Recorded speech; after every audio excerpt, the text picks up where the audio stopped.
Welcome, ladies and gentlemen. My name is Dustin Kircher. I got my partner here, Ben Dreicer, and we are MHP Nation. Today we got an awesome guest. Been trying to get him on the show for a while.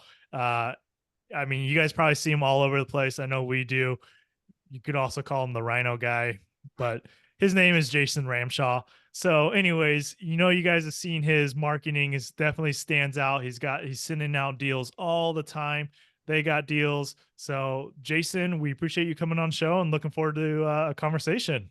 Yeah, thanks for having me, guys. Appreciate it. Love MHP Nation and your whole crew. So Yeah. So I know our conversation that we are having prior to hit recording is obviously there's a lot of good stuff going on there. And I was like, wait, we gotta hit record first before we have this conversation because it was such good information. Um, Everybody knows you as the Rhino Guy, at least in my little sphere. Everybody's like, oh yeah, you know the Rhino Guy, Jason. Oh yeah, I see Jason's stuff coming around. Um, Tell us a little bit about that and how you got into this space and what you're doing. how I got into the space, man, I was once the food and beverage director for the Ritz-Carlton. I got ran over by a drunk driver on my bicycle, and that put me in bed. I had to learn how to walk, and I was so angry at the guy that had hit me. And I laid in bed for like 3 days with anger in my heart, which is like not me on any given day. Mhm. And something just happened. First of all, I went to like halfway to the other side and back, however you want to Yeah. perceive that. But I did. Something happened. So near death And I'm experience, basically. yeah, Yep. whatever you want to call it. I mean, I can tell you now, people say, "Oh, I'm sorry you got ran over." I'm like, no, no, no, no, no. You should try it. Like, step out in front of a car. Mine was an accident, but like, I'm thankful for my pillowcase and Don't try this at my home, kids. ice cubes and uh, all these things that we just take for granted every day. So it Yeah. really allowed me to shift my perception of reality, right? Because we see it through our human eyes. Um, and I just started wanting to learn about everything, not mobile homes. They Hmm. weren't even on my mind. COVID hit. At that point, I was a food and beverage consultant for some of the top restaurants in St. Louis, where I'm from. And it was like 6 a.m. I get up at like 9:30. Right. I'm a later morning guy. Okay. And my buddy had said, "Hey, do you want to get involved with mobile home parks?" And I'm like, "It's 6:30 in the morning, click." And hung up on him. Uh, but that's how it started. That later that day, I had the urge. I started looking up and I said, "Wow, this is a asset class with a really bad stigma, right?" And Hmm. so we were looking for our first park, and that turned into looking for our second. And then, in order to find a park, you have to look at 150, and there's 40,000, and maybe out of the 150, you'll find one that works for you. But you could, if you don't know what you're doing and you're just starting, you could look for 3 years, Yeah. and in your head, you're like, I'm going to look for a park. I'm going to start tomorrow. I'll probably have it under contract in 3 months. I could probably close it by the end of 25. That's not realistic. Like, you're 3 years out if you just started yesterday. Yeah. Wow. Got it. So that's interesting, that it brought your story from getting hit by a car to then get into that space. What part of the country are you in? I'm from the Midwest, Okay. Nice. uh, St. Louis, Missouri. Okay. I briefly am staying in Elk Grove, California, because I just got engaged. Most of you have seen the photos Yeah. We're online. like an hour and a half away. I'm in the Bay Area. Oh, we should. Let's talk offline then. We should. Yeah, yeah. Let's connect. Um, okay, so we're gonna jump right into this and like the meats and potatoes, right? That's what our listeners like when we get more into the Yeah, trenches of finding out when things going on. So how are you finding your deals? that's Because you come across a I, lot of deals. yeah, that's the You number one question I get asked, and the answer is, in my mind, it's pretty obvious. So when you're looking for a deal, you're looking at one or two or three, and just like operations, it's a matter of systems and optimizing your systems. Well, how can I look at 27 on one day? What literally needs to take place? How many callers do I need? How many phone calls equal how many answered calls equal how many people saying yes, we'll talk to you knowing your equal. KPIs. It's all about the KPIs. Yep. So you just have to sit down and do a little math and say, okay, if I do this, then this should be the result. Turns out when you scale this program, the KPIs don't scale in proportion to that math, right? So it's like it actually is not that far away from being able to really scale it out. So I mean, it's simple. It's just a matter of grinding it out with, you know, you have to have thick skin, rhino pun. Or, I mean, I picture, you know. I just got that. Sorry. The rhino pun. The rhino pun. Yeah. I mean, you just have to have that white knuckle enthusiasm, right? Like you're trying to get concert tickets for your favorite performer. I mean, we'll start by isolating metros. Yeah, we use a software that's like 10 or 12 grand a year. That's Rhino. It's not a secret. It's really hard to figure out how to use. It's worse than Rent Manager. But if we just approach it like, hey, we're scientists, we're studying some rare bird being these 40,000 mobile home parks. Yeah. We're like a nosy neighbor, right? With no boundaries. And Reami allows me to get the owner's cell phone. So I'm jumping the fence of the typical blocker, the park manager, and just straight up asking the owner if they are interested. Not landline, their cell phone, their personal phone. You know, I think if you're gonna pester somebody into selling you a dilapidated duplex, you might as well, you know, do it with the intimacy of a phone call that interrupts their dinner. So, like, I have no shame. Like, just call and just talk like a human. Right now, I only have 2 callers. They're like the first line of our friendly harassment, and I have 5 junior acquisition staff that once appointments are set, they'll kind of breeze through that core info, and you know, I'm just kind of looking at the whole thing. So nice. deals, like we just use skip tracing methods, whatever they may be, but we call every single day for 8 hours a day times 2. And we keep track of who's answered, who hasn't answered, constantly shifting buckets. You have to stay on top of that, right? And then we got a bucket like, don't ever call them again. So you just got to make the decision and charge ahead. It's I hate when people say there's no deals out there. I can't find any deals. I'm like, I'm looking at so many every day, but they don't all check our buy box. You know? And that's when I realized, you know, we're leaving money on the table. Wholesaling is kind of a sketchy game anyways. So I like to think of Rhino as bridging that gap back to the Ritz-Carlton mentality with like the gold standard of wholesaling, which is really just consulting, talking to the seller, finding out all about the property, gathering the due diligence, which is the hardest part during the first 30 days of being under contract, especially if you've never done this. And then building those lifelong brand marriages with the seller and the new buyer. And then, you know, walking them through a successful close for the benefit of all 3 parties. So it's kind of a hybrid broker wholesale consultant model. And I think a lot of that was bred into me with the Ritz-Carlton and just their standards, which kind of goes into our core values. Nice. And we'll definitely, that's something we definitely want to get into also, because you created a great community online too, right? Thank you. And I would like growing, to dive exponentially growing. Yeah, I've seen that. I've seen the numbers grow too. I mean, we have our Facebook group, but we're not so active in it.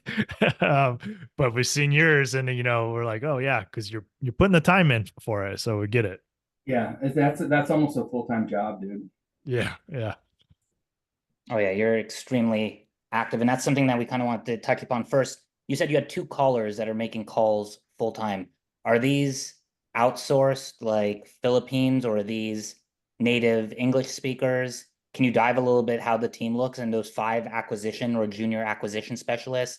Are they local, or do you actually take the time? Because we've tried to outsource like the Philippines. This is very difficult to train them and monitor them and make sure that they're doing a good job and having them build the rapport. So how have I you think evolved like that? that the universe blessed me um, with I burned through so many virtual assistants from every single country, and Hmm. it's always the same issue. And for one, no offense, America, but we're racist. Like if you answer your phone and you're a park owner and someone has a Filipino accent and they're trying to buy it, I mean, I know what I would do. I would hang up. Like if your boss wants to buy my park, you obviously have my number. That means he does. Have him call me, and then Hmm. I'll talk to you. So the accent, yeah. Venus graduated college over there, and the equivalent of what we pay her now, she's loaded over there, right? But she speaks full English, and I also helped her uh, in discussions of creating her own VA service over there with strictly Filipino VAs that don't have an accent. Hmm. Um, we can get away with that, I guess. Over if you did that in America, I think you'd be in trouble. But so we started working on it and put out a call and got a bunch of people. And I mean, one of my callers used to be uh,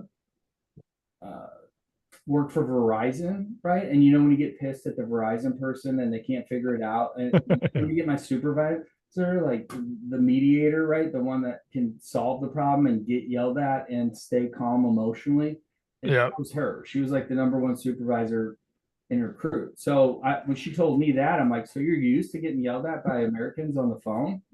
She's like, oh, every day. And you had to keep a smile because Verizon was recording all their calls or you Yeah. lose your job. I'm like, this is going to be perfect for you. So, yeah, she does great. The junior acquisition guys, there's too much traffic. If I'm looking at my, active pipeline right now, I need the junior acquisition guys because, and then of course, everything gets split up a little more, but this is a volume game. I'm looking at 65 live sellers who've agreed to talk to us that we're working. I can't call Nice. all them. Yeah. It could, you guys know, it could take 1 month, 4 months, 2 years, or Hmm. 1 day to build that rapport and get them to sell to you. So Yep. the junior acquisition guys, all four of them own their own property. So they're all operators, Okay. very involved in the business, and they're very involved in the space. And at any given time, they have 8 or 10 or 12 leads, right? Yeah. That have agreed to sell that they're just talking to. And when they get enough information that we can evaluate, then we make that transition to the proposal call if we have interest or we think we can help them out in whatever way. Okay. Yeah, Well, that's interesting that they're, I mean, I get it helps you, but that the fact that they already are operators and they're joining your team to on that side. it's huge because the learning curve here is about 5 years. I mean, I took Frank's course twice in my first year. I've taken it another 2 times since, because Michael Jordan never stopped practicing, right? So it Hmm. can't hurt you to sit through it on a Saturday. Um, but yeah, I don't know where I was going with that. Well, hiring the right team, but it's so. Yeah, the learning curve. Like you Yeah. can hire someone that you can teach them how to talk to people on the phone, but like to find out about the red flags and what we're looking for on the park as far as infrastructure and trees, like you really learn that when you screw up the first time. Yeah. Right? And been doing this long enough that we've screwed up a whole bunch. We have our checklist of things not to screw up on nailed into our head. Nice. That kind of leads me into the next question is, what's been your biggest challenge so far in the mobile home park space? Um, Probably would be finding people, right? It sounds like I have a great team and great VAs, but that didn't happen overnight. It took about 5 years of trial and error. So, like, just finding people that are above board and beyond reproach is tough. It shouldn't be tough. We all know about, contractors may or may not show up. And I mean, it's the same all the way up Yeah. the ladder.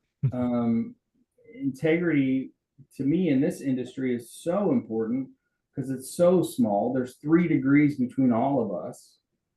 I wouldn't burn my reputation over one deal or $1 million because then you're out. Like I've seen guys get blackballed. Mm-hmm. But it is, man. It's like the biggest challenge has been that never ending game of where's Waldo, right? Like where's the right person? Except instead of a striped shirt, I'm looking just for some integrity, which I thought we all were born with. But Yeah. I mean, yeah, it sometimes feels like a casting call for like a low budget movie. Shady characters around every corner, like, trying to sell you snake oil and disguise it as a great deal. Yeah. But yeah, Yeah. hiring great managers, maintenance staff, legal, financial experts, always a struggle. When you find that good one, treat them like your mom. I mean, Mm-hmm. build that relationship and love them and hang on to them because they're super valuable. And then the other one is, part two would be trying to stay ahead of the trends. This affordable housing is evolving so rapidly, and there's this invisible border fence that the government has put around uh, affordable housing. I have no clue why. We just let 15 million people in, and the people that are here didn't even have homes. So, like, we need affordable housing. We are Mm-hmm. people out there every day working, crying ourselves to sleep in the shower often, like to provide this affordable housing. And Mm-hmm. you don't make much money just like owning a park. The money's made on the buy and the sell. So it's a long game, and you have to, quote unquote, suffer oftentimes for only the county's Yeah. right to what they think their area should look like. Um, as far as zoning goes, like that. Yep. So staying ahead of market trends, just paying attention, and then, yeah, just trying to create this brand marriage in the industry and focus on, destigmatizing what we all know is a very stigmatized Yeah. industry. And you Yep. started to talk about it, but maybe you can go in a little more detail, like why mobile home parks, why you like, I know you got into it because somebody brought it up to you, but from an investor standpoint, either as a limited partner or somebody who's looking to get into this business as an operator, why are you so keen on mobile home parks? Well, if you listen to the Godfather, Frank Rolfe, like he's been around, right? And he's seen some financial cycles. He's studied the ones that came before him. He's lived the ones that he lived, and we us three we're like the new generation, right? And things have to pass hands as time goes on. In the origin stories of affordable housing, they were welcomed. It was awesome. It wasn't always this stigma. The stigma, in my mind, comes from uh, operators who don't know what they're doing. They're not educated. they get into business just thinking, oh, I'm going to make passive income. And, they don't realize when you buy a park, you have to work on it. Yeah. Like, or pay someone to work on it, which means you make less money. And you can take all these courses and stuff, and nobody ever really focuses on, hey, it is a shit show on round one. Like, it's a shit show. Try to find yourself someone that's established in the industry that's willing to help you. Someone had to help me. Like, Frank Rolfe helped me a lot. Ferd Neiman helped me a lot when I first started. Mario DiTillo, Katerina Stevanova. I had Glenn Esterson, really good group of people. So it's almost like Tony Robbins wrote Money Master of the Game, right? Before he was a millionaire. He didn't know how to become a millionaire. He just interviewed 100 people that were, put the book together, and then made it happen. Kind of trying to skip the step of the cost of the education in this industry, meaning you didn't do your due diligence and the sewer lines collapse on your third day. But why mobile home parks? Because the two things that have always survived those cycles has been gold and real estate, but more importantly, affordable housing. And just look around now, like, there isn't enough. The supply and demand curve is skewed. And as of right now, this invisible border fence is up, and we're even prevented sometimes on our own land from utilizing it the way that we want to. I think that's unconstitutional. But I think mobile home parks are probably, I'm not an economist, but the most stable, recession resistant forms of real estate investment you can make, because other sectors do tend to stumble when the economy takes a hit. But I tell you what, in COVID, we thrive. Like, mobile home parks don't just survive, they thrive, because when the economy gets tough, people need affordable housing more than ever. Thank you to the last 4 years for where we're at today. When housing markets crash, affordable living skyrockets. So they're just built to endure tough times, just like Rhino charging through adversity without flinching. Yeah, nice. So I was just actually, before this call, or Zoom, whatever, podcast, whatever you want to call it, is I was just having this conversation with someone about the affordable housing aspect in America, right? And if you look at what is happening with the affordability index, we're coming into a world of hurt over the next decade for sure. And we're talking about mobile home parks, and the fact that a lot of counties are not wanting mobile home parks because of a density situation, right? They'd rather build up and have apartments there to house more people.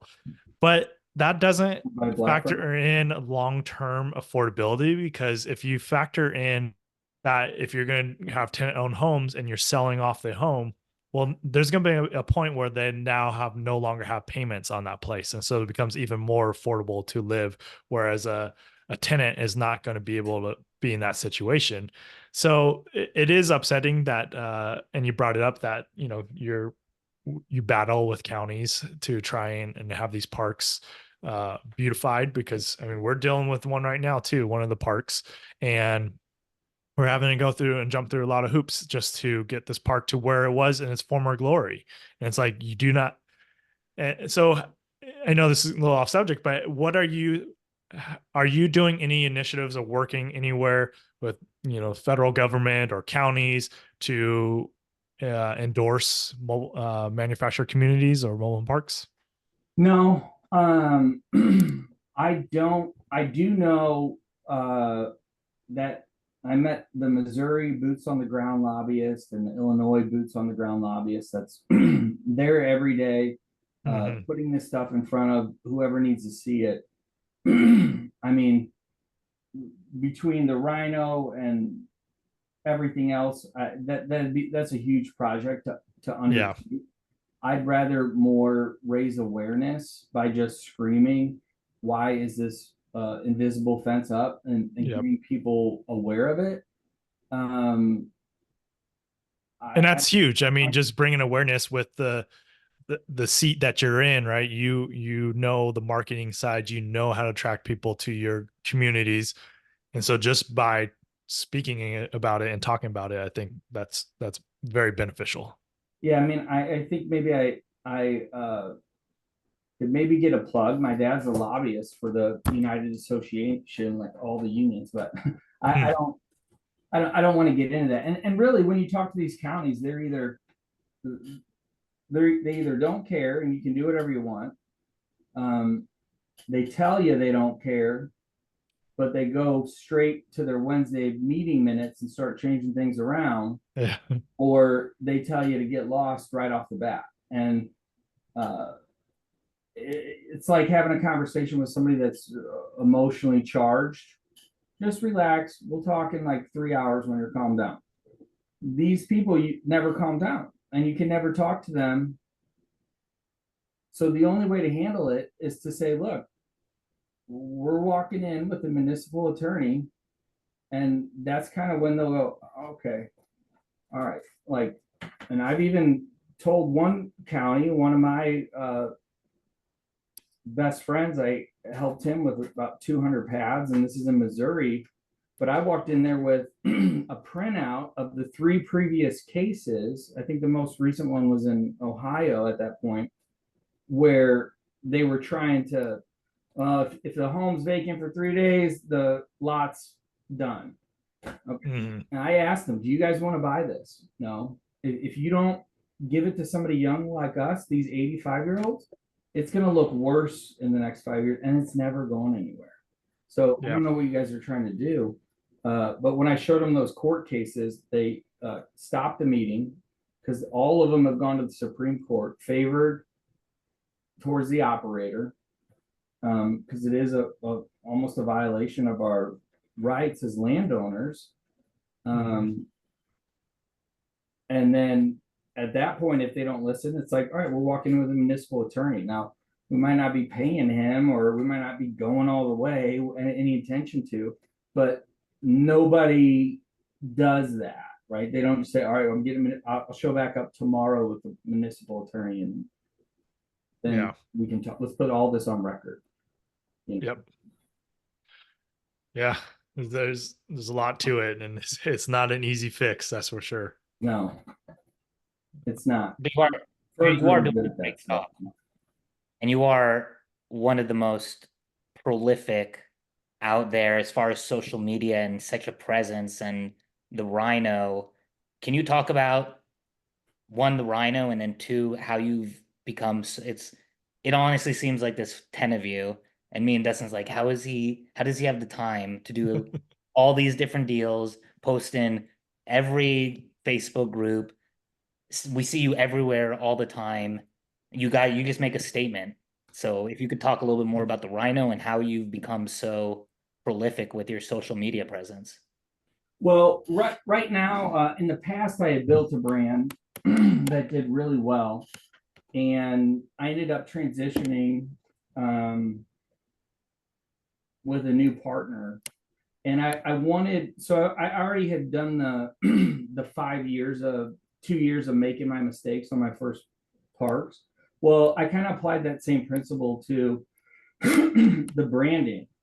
And I liked the idea of my previous, but when I started doing some research about the Rhino, I said this is super fitting, because the Rhino communities really represents more than just a brand. Although through the Ritz-Carlton, I've learned that brand marriage is very important. Like, let me ask you something, Dustin. If I say salt right now, what brand do you think of? Morton's. Okay, the girl with the umbrella. Like, we all saw it when we were kids. So like, you're Mhm. married to that brand. You'll eat any salt, but that's what you think of. Yep.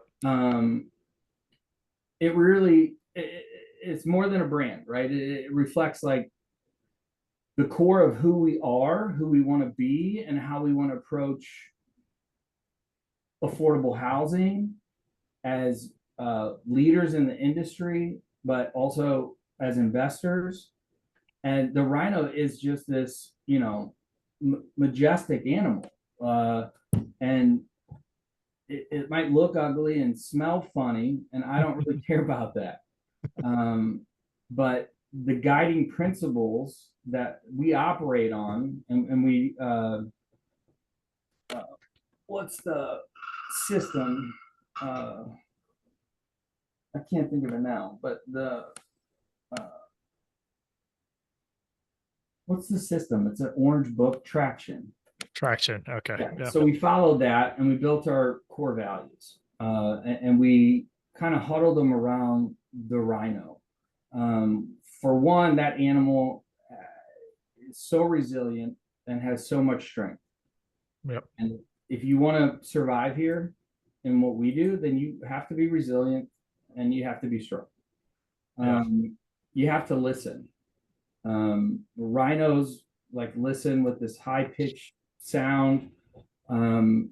So we know that deep, not just listening, but like deep listening and ensuring everyone feels heard and understood is very important to make progress anywhere in life.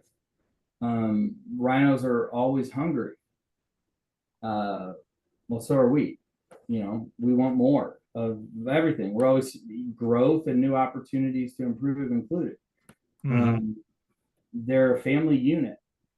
We want to be a family unit too. We are, and we build and continue to build lasting relationships. So we want that sense of trust and mutual respect. When that circle of trust is busted, it's like, get off our bus. I know that rhinos might attack humans and stuff, but in general, they're very kind. Yeah. And we want to lead with a sense of kindness and empathy, even in like really rough negotiations or business environments. And we're very protective, like rhinos are. Like, we want to safeguard our clients, our interests, all parties involved in anything we have our hands in.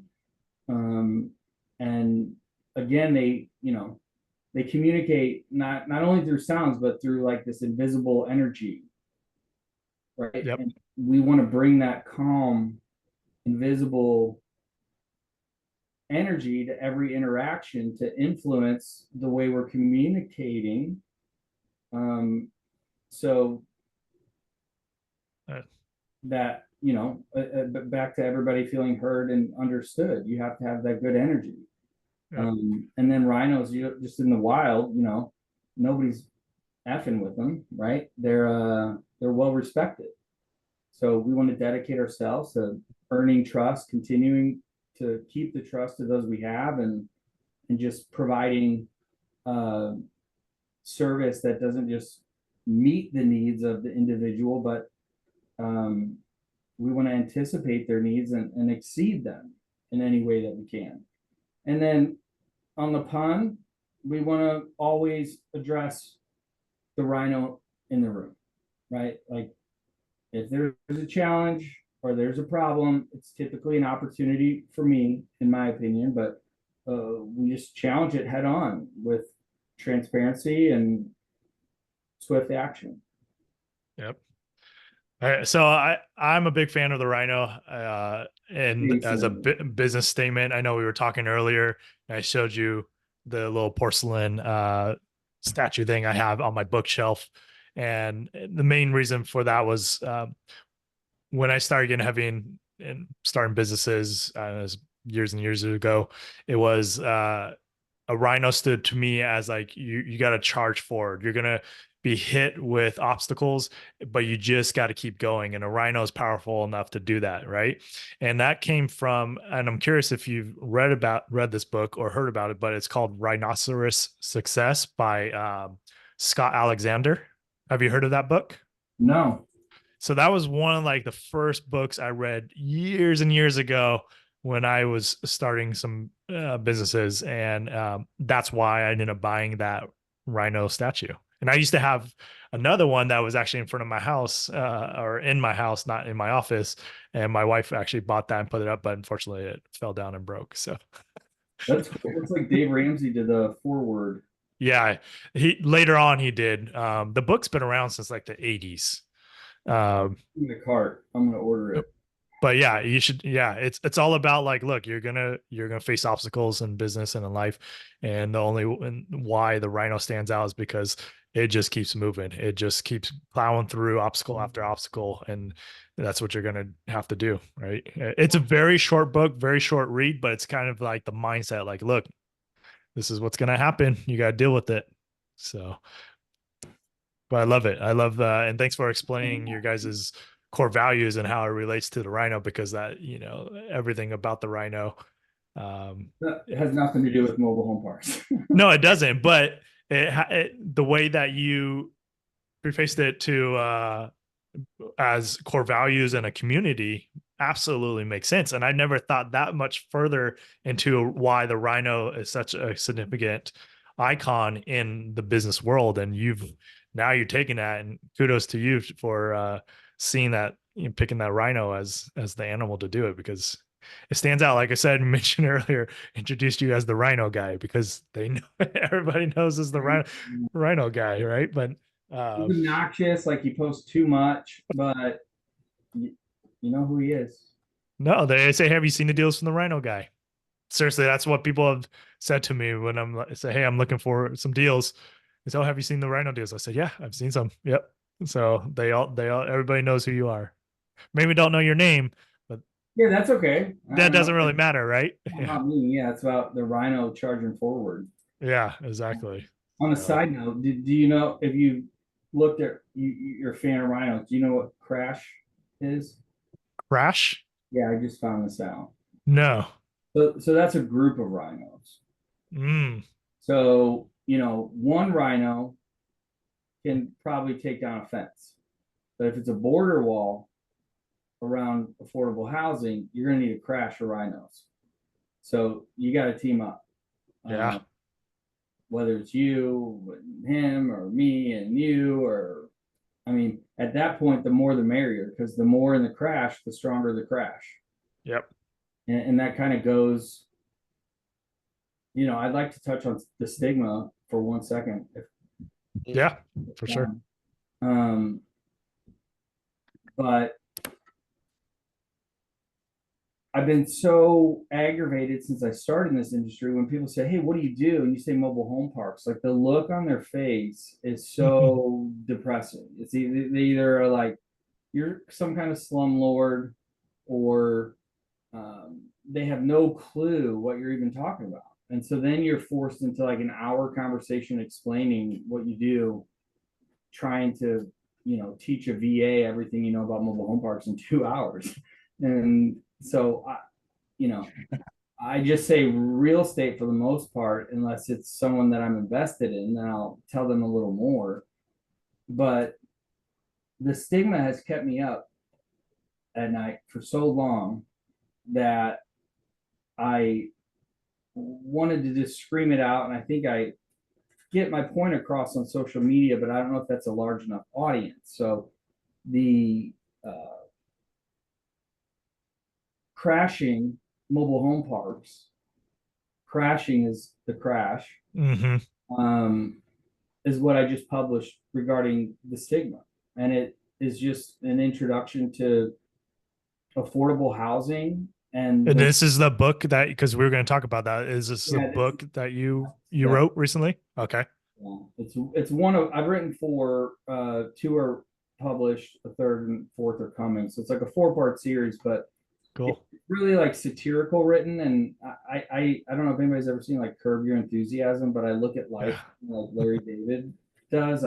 That's funny. Myself and all those experiences. So some of those are captured there, but the moral of the story is, let's get rid of the stigma, crash into it together, because we're all in this building our castle, right? We might be competitive, but at the end of the day, we only really compete with ourselves. But when they first started, like Frank started, they were heroes, right?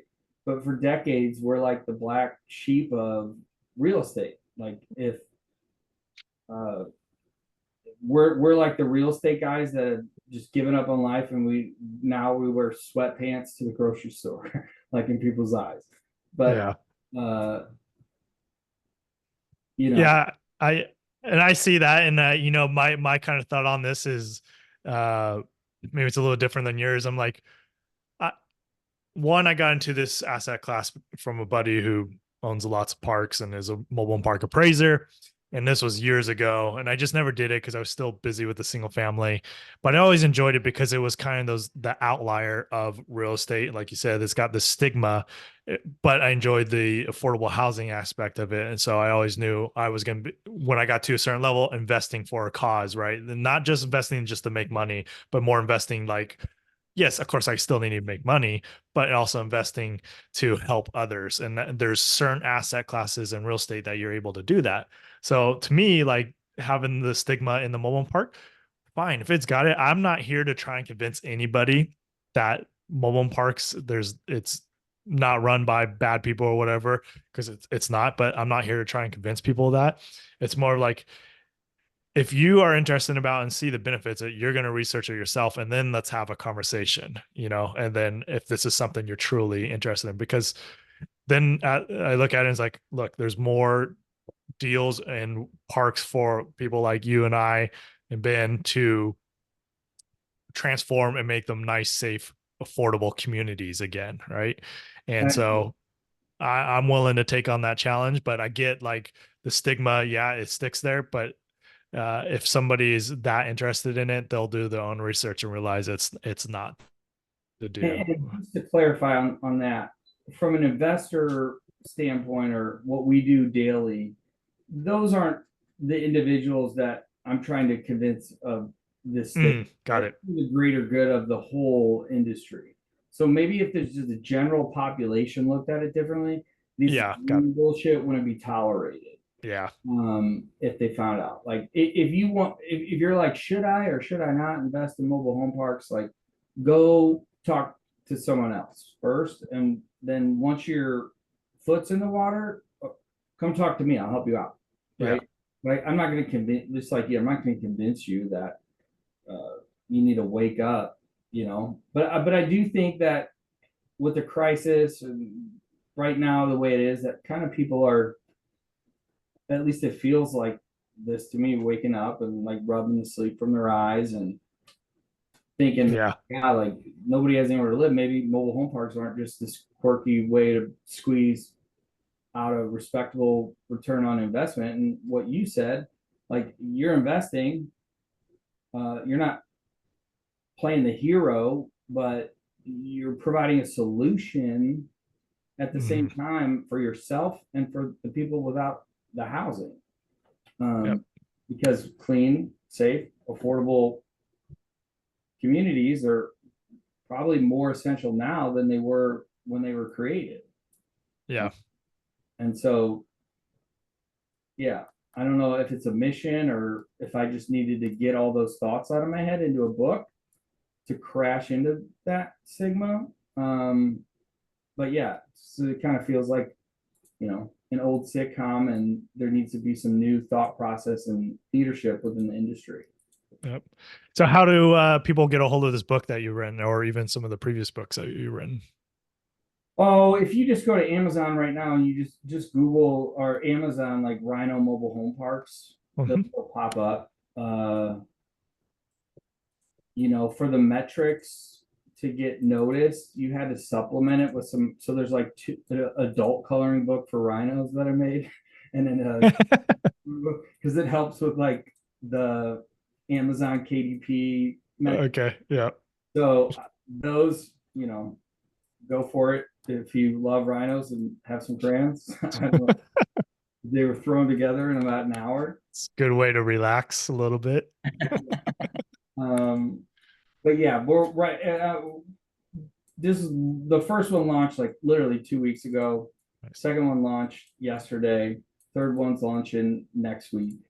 And it's really just no cards on the table. Like, here's the industry. Here's what happens day in and day out for operators, Here's how to cold call. Here's how to find your own deals. Because again, I'm not scared about telling everybody how, because I know not everybody will. Yep. Because people are inherently lazy, and this is a hustle and a grind. And if you can do those two things, great. But then you have to be able to execute. Yeah. And that's almost another story. Yeah. And then in addition to that, because some people are lazy, but from an investor standpoint, mobile home parks, one of the reasons Dustin and I love it is probably one of the most beneficial from tax purposes and investment purposes to an investor. Are there, the way your business is structured, do you work with investors? Do you have a fund that you work with?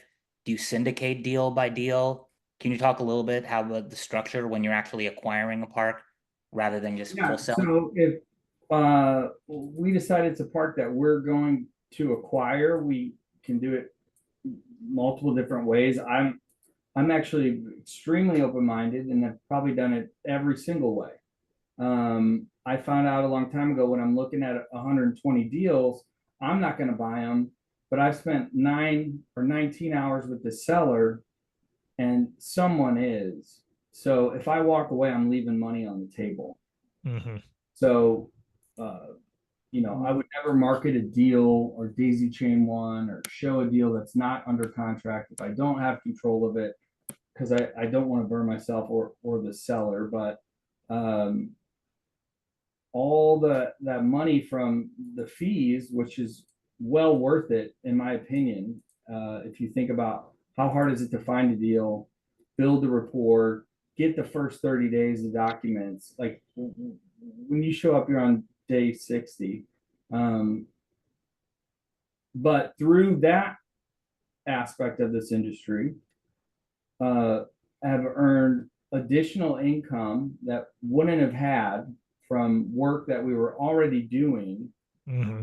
Took it a step further and did some copy paste clicks and built over 5 years a pretty strong network of strategic partners, as I would call them. We know what their buy box is, and a lot of times I'm on the phone. I know who's going to get. Sometimes it's just we'll take cash. Sometimes I'll take equity instead. Just depends on who we're talking to. If we're going to take it down, then maybe we'll buy it. I don't own any parks by myself. I have partners on all of them. My partner right now is getting ready to launch, I think, the second $10 million fund that they're part of. So I'm sure some deals will land there. But Nice. I wouldn't ever limit yourself to one type of structure or be so closed-minded that you say, I don't even want to have a conversation about how this would look, because every time you have one of those creative, structured conversations, the next one is like, it's almost more creative because you spent time in all these creative discussions. So there's so much money and so many ways to do it. And I think we're open to anything that works, right? And I think your gut at the end of the day says, okay, like this structure works. Yeah. And if it does, that's fine. I found it's better not to be greedy, better to share the wealth, especially with those people that are living on your yellow bus that you drive every day, because you're stronger as a crash versus one Rhino. Yep. Nice. And how many you say you're partnering with others, which is smart, right? How many deals are you partnered up with now, or how many parks are you partnered up with? Collectively, just over like 1,200 paths. Nice. Amazing. Yeah, that's great. And then when you're looking at, you're obviously talking to a seller and you realize this isn't a deal for yourself. What's that conversation sound like to the seller? I mean, that you're not going to be the end buyer, basically. One, I'll just let them know if we're not going to buy because of X, Y, and Z. It's a very simple conversation. Go Google me. You can look this up. If you need to call a couple references, we have them. But the benefit here is I'm going to consult the new buyer on your deal. I'm not just going to find them. So I have consulted to crazy story, a lot of struggling park owners that were sinking ships, right? Sometimes I've fixed it and sometimes it was not fixable. So when I say like gold standard, I literally mean that because there's so many guys that will say, here's the contract, the deal's yours, and like call you 90 days to get paid. My finger's on the pulse on like 27 deals moving towards closing right now. Nice. And that's conversation with the seller, with the new buyer, with the title, maybe third part, keep everybody on track on these critical dates for the benefit of everybody, since we're this close, because it's so hard to even get that close. Yeah. If that So- answers. That's Yeah. incredible. Yeah. Kind of like a map, kind of like a dating site, right? Yeah. Kind of a dating site. Yep. That's Swipe left or right. nice. And so what is your closing ratio? Let's just say, I mean, how many are you getting on a contract and how many of those you actually end up finding the right buyer for them? So for closing ratio, I'd say probably 80%. That's great. 15% would fall off, but that's only because we'll look at it. I mean, we'll literally identify any of those major red flags. Like if I know it's going to drop, I don't have time. Yeah. But if I think it can get done and I've seen what can and can't enough to know, then I will. Sometimes there's a deal that can get done. I feel like I've scoured the US and have enough presence that it's a small enough space. Whoever's looking would have seen it. Mm-hmm. And it's not a bad deal infrastructure wise, or maybe it's smaller, but like there's nobody out there. Somebody will find it at some point. Yeah. But yeah. Nice. Well, Jason, we're approaching about an hour on the show. I do appreciate you sharing so much information and having a discussion with us about this space. How can folks get in touch with you? And we'll make sure we include that in the show notes. Yeah, I think I sent you a link or two, but my cell phone is 314-740-1162. I'm at Jason at rhinocommunities.com. And you can also find the link to the books that are out on rhinocommunities.com. And if you're interested about our upcoming opportunities, you can also drop your name in there to receive those. Nice. Well, again, thanks, Jason, for spending time with us. Look forward to connecting and potentially doing a deal down the road here also. So thanks again for coming on the show. All right, MHP Nation, thank you. All right. Thanks, Jason. Hey, boys. Thanks, Jason.